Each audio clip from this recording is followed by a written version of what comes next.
Okay, so welcome back. It's Friday again already. I'm your hostess for Friday's Self-Compassion Day. My name is Emily Hamstra with Heartland Counseling. So last week in our book, we began what mindfulness is. And I must have been so in the moment and into what we were doing that I actually was able to get through everything that we needed to get through that day. Initially, I had planned to just do half last week and half this week, but sometimes when you get going on something, it can be hard to find a stopping point that makes sense. So we got what we needed to out of that section, and now we're on to chapter 6, which is emotional resilience. Okay, so self-compassion is an incredibly powerful tool for dealing with difficult emotions. It can free us from the destructive cycle of emotional reactivity that so often rules our lives. This chapter looks more closely at the ways that self-compassion provides emotional resilience and enhances well-being. By changing the way we relate to ourselves and our lives, we can find the emotional stability needed to be truly happy. One of the most robust and consistent findings in the research literature is that people who are more self-compassionate tend to be less anxious and depressed. The relationship is a strong one, with self-compassion explaining 1/3 to 1/2 of the variation found in how anxious or depressed people are. This means that self-compassion is a major protective factor for anxiety and depression. As discussed earlier, self-criticism and feelings of inadequacy are implicated in the experience of depression and anxiety. When we feel fatally flawed, incapable of handling the challenges life throws our way, we tend to shut down emotionally in response to fear and shame. All we see is doom and gloom, and things go down from there, as our negative mindset colors all our experiences. I like to call this mental state black goo mind. Though sticky and unpleasant, this process is actually quite natural. Research has demonstrated that our brains have a negativity bias, meaning we're more sensitive to negative information than to positive. When evaluating others or ourselves, for instance, negative facts are given more weight than positive ones. Think about it. If you glance in a mirror before heading out for a party and see that you have a pimple on your chin, you're not going to notice the fact that your hair looks great or that your outfit is fabulous. All you'll see is that pimple flashing at you like the red emergency light on top of an ambulance. Your sense of how you look for your big evening out will be skewed accordingly. There's a reason for this. In the natural environment, negative information usually signals a threat. If we don't notice that crocodile lurking in the banks of the river, we'll soon become his lunch. Our brains evolved to be highly sensitive to negative information so that the fight or flight response could be triggered quickly and easily in the brain's amygdala, meaning that our chances of taking action to ensure our survival would be maximized. Positive information isn't as crucial to immediate survival as it is to long-term survival. Noticing that the river has fresh, clean water is important, especially if you're thirsty or deciding on a place to camp, but there's not the urgency to act on this data. Thus, our brains give less time and attention to positive than to negative information. As Rick Hanson, author of The Buddha's Brain, says, our brain is like Velcro for negative experiences, but Teflon for positive ones. We tend to take the positive for granted while focusing on the negative as if our life depended on it. Once our minds latch on to negative thoughts, they tend to repeat over and over again like a broken record player. This process is called rumination and involves a recurrent, intrusive, and uncontrollable style of thinking that can cause both depression and anxiety. Rumination about negative events in the past leads to depression, while rumination about potentially negative events in the future leads to anxiety. This is why depression and anxiety so often go hand in hand. They both stem from the underlying tendency to ruminate. Research indicates that women are much more likely to ruminate than men, which helps explain why women suffer from depression suffer from depression and anxiety about twice as often as men. Although some of these gender differences may be physiological in origin, culture also plays a role. Because women have historically had less power in society than men, they've had less control over what happens to them and have therefore had to be more vigilant for danger. If you are someone who tends to ruminate or who suffers from anxiety and depression, it's important that you don't judge yourself for this way of thinking. Remember that rumination on negative thoughts and emotions stems from the underlying desire to be safe.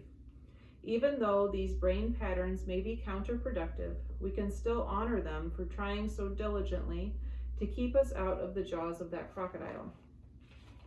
Also remember that although some people tend to ruminate more than others, all people have a negativity bias to some extent. It's hardwired in our brains. So how do we release ourselves from this deep-rooted tendency to wallow in black goo? By giving ourselves compassion. Research shows that self-compassionate people tend to experience fewer negative emotions, such as fear, irritability, hostility, or distress, than those who lack self-compassion. These emotions still come up, but they aren't as frequent, long-lasting, or persistent. This is partly because self-compassionate people have been found to ruminate much less than those who lack self-compassion. Rumination is often fueled by feelings of fear, shame, and inadequacy. Because self-compassion directly counters these insecurities, it can help unravel the knot of negative rumination as surely as detangling spray.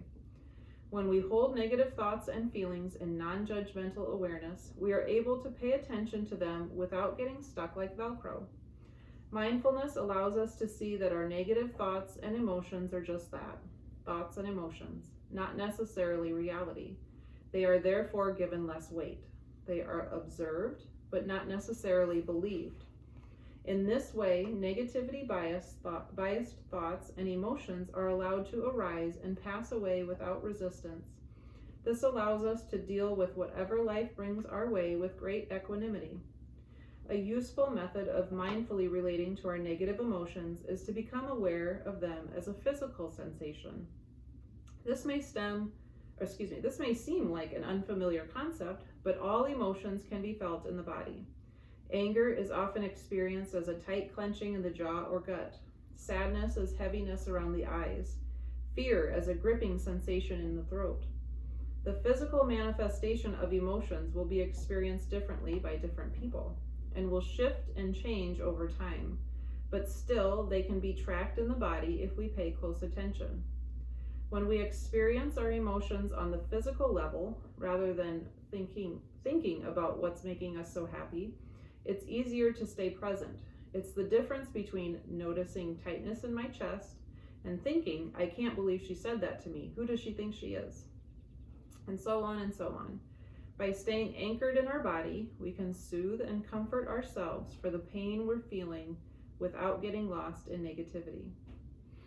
For some reason, I often wake up at 4 a.m. in a negative, anxious mind state. While I lie there in my bed, my mind swirls with fear and dissatisfaction, focusing in on everything that's wrong in my life.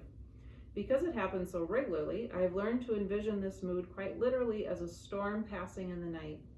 Rather than getting caught up in my thoughts, I try to imagine dark clouds passing overhead, complete with violent lightning and thunder. The lightning represents the agitation in my brain, which is somehow triggered by my sleep cycle. Instead of taking the mood too seriously, I try to ground my awareness in my body. The weight of my body on the bed, the feel of the blanket on top of me, the sensations in my hands and feet. I try to remember to be in the here and now and just watch the storm pass over. And sure enough, I eventually fall back asleep and wake up in a much better mood. This is the power of mindfulness. It allows you to fully experience what's arising in the present moment without being caught by it. Often, however, mindfulness alone is not enough to avoid getting trapped in depressed and anxious states of mind. Try as we may, sometimes our minds just keep getting stuck in negativity. In this case, we need to actively try to soothe ourselves. Being kind to ourselves when we experience black goo mind Remembering our inherent interconnectedness, we start to feel cared for, accepted, and secure. We balance the dark energy of negative emotions with the bright energy of love and social connection. These feelings of warmth and safety then deactivate the body's threat system and activate the attachment system, calming down the amygdala and ramping up the production of oxytocin. Fortunately, research shows that oxytocin helps dampen our natural negativity bias. In one study, researchers asked participants to identify the emotions displayed on people's faces in a series of photos. Half were given a nasal spray that contained oxytocin. The other half received a placebo spray. Volunteers who had received the oxytocin were slower to identify fearful facial expression in the photos and were less likely to mistake positive facial emotions for negative ones, as compared with the control group. This means that oxytocin lessens the tendency of our mind to immediately latch on to negative information.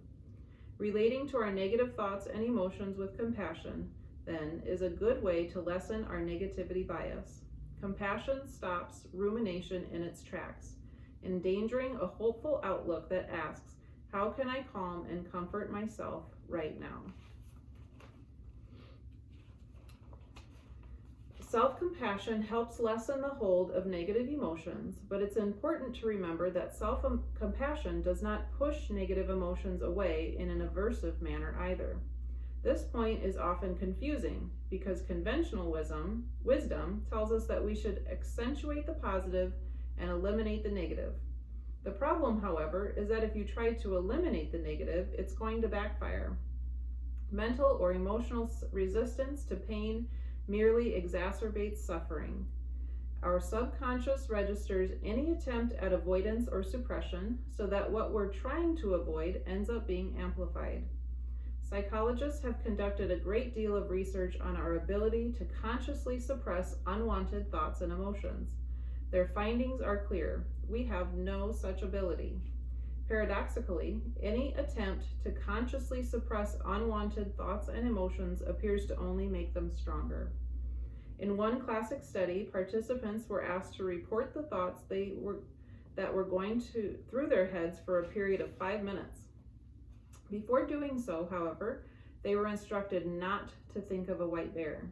If they did end up thinking of a white bear, they were asked to ring a small bell. Bell pealed forth like it was Christmas time. In the next study, participants were asked to go ahead and think about a white bear for 5 minutes, actively visualizing it before they were asked not to think about a white bear. Once again, they were instructed to report on their thoughts for a 5-minute interval and ring a bell whenever they thought of a white bear. Bells rang out much less often.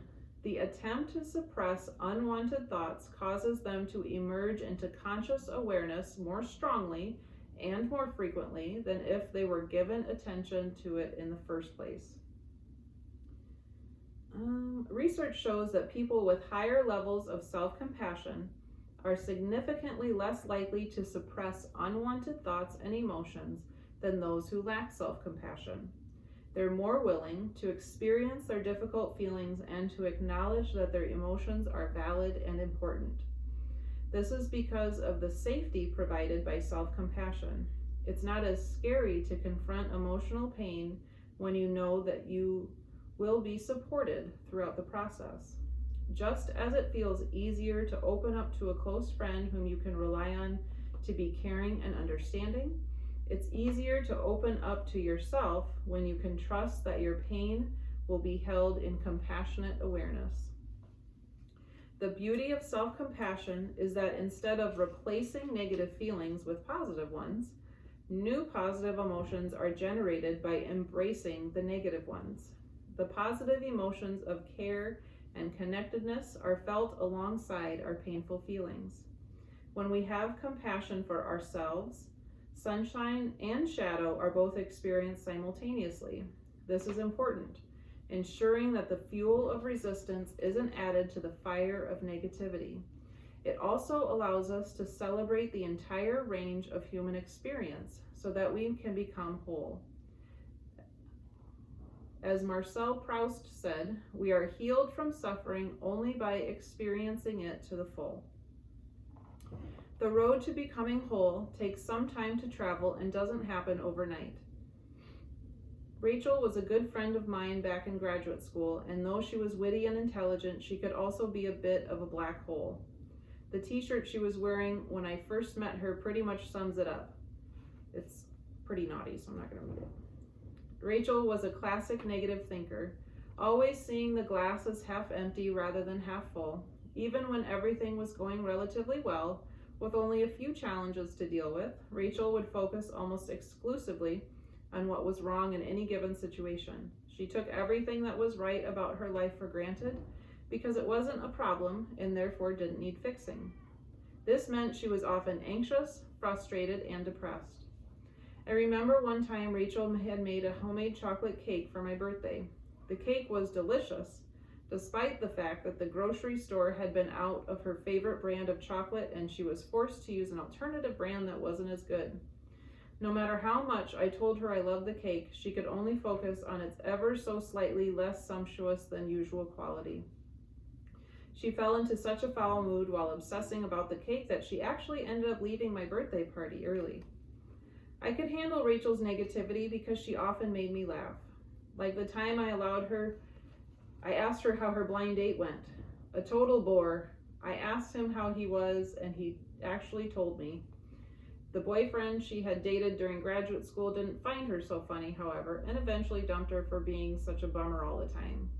She then started to get down on herself for being so negative, which of course just made things worse. Once she finished her studies, Rachel swore she was going to change her ways. After reading some books on positive thinking, Rachel started saying daily positive affirmations like, I'm a radiant person of positive energy, and every day in every way I am getting better and better. She tried to think positively no matter what the circumstances, even if she felt miserable inside. Oh, we're on low power mode.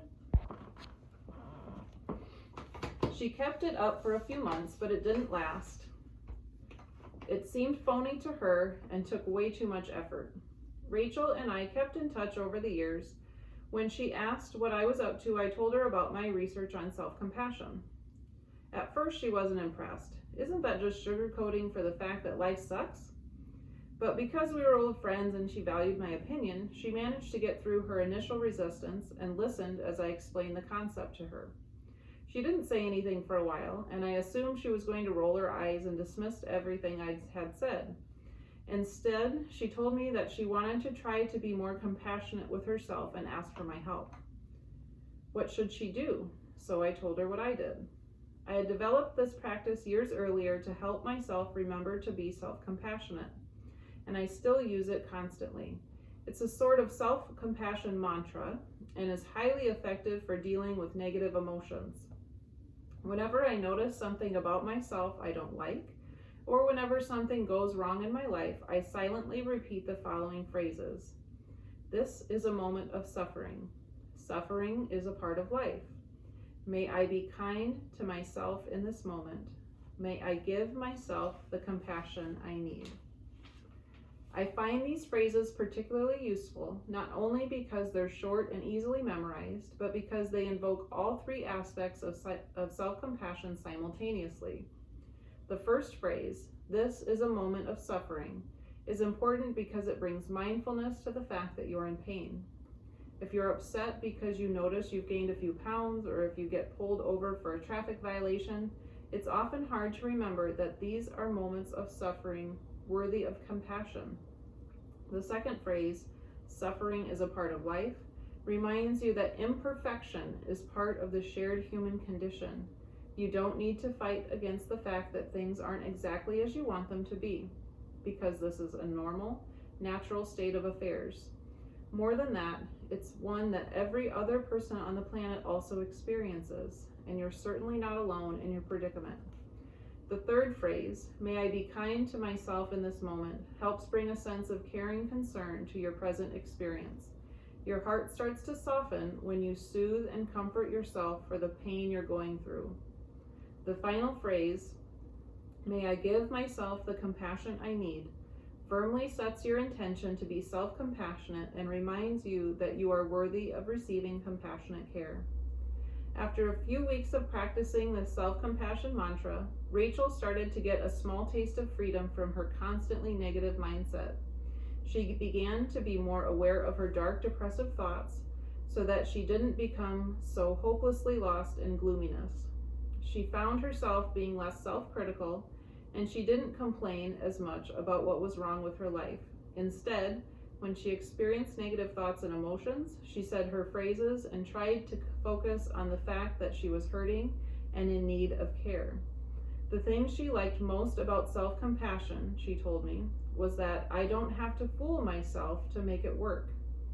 Unlike the practice of positive affirmations, in which she tried to convince herself that everything was fine and dandy even when it wasn't, self-compassion enabled Rachel to acknowledge and accept the fact that sometimes life does suck, but we don't have to make things worse than they already are. The key to self-compassion is not to deny suffering, but to recognize that it's perfectly normal. There isn't anything wrong with the imperfection of life as long as we don't expect it to be other than it is. It's weird, she said, but sometimes my negativity vanishes as soon as I say the phrases. Even though I'm not trying to make them go away, they just go. Rachel didn't become some kind of Pollyanna, however. She is still someone who tends to notice what's wrong about a situation before she sees what's right. But her negativity doesn't cause her to descend into depression anymore. She can laugh at the darkness of her own thoughts because they no longer fully control her. Once she remembers to be self-compassionate, she can appreciate the half of the glass that's full, as well as noticing the half that's empty. Okay, so the exercise, my stepdaughter was just outside giving me a wave. The exercise for today is exercise on developing your own self-compassion mantra. A self-compassion mantra is a set of memorized phrases that are repeated silently whenever you want to give yourself compassion.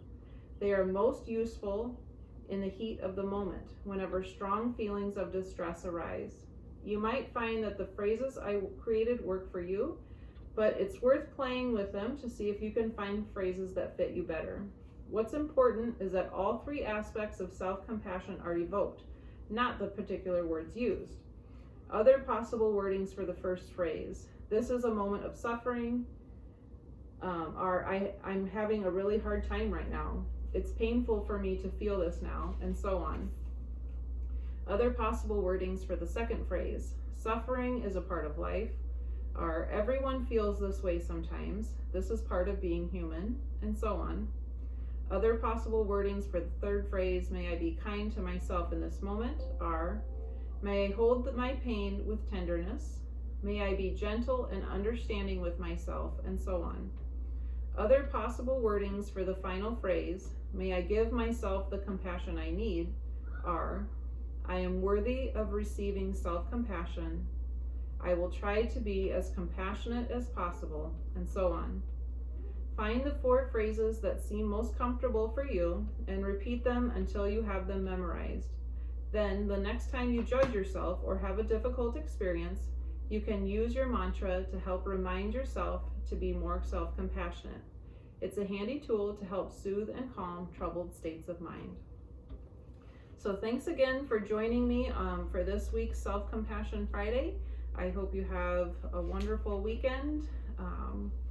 And if you don't have a wonderful weekend and you have some challenges that come up, I hope that you can use some of the tools from our self-compassion studies and the self-compassion mantra so that you're able to be present, be kind, and connect with the common humanity of life. So thank you very much. Goodbye.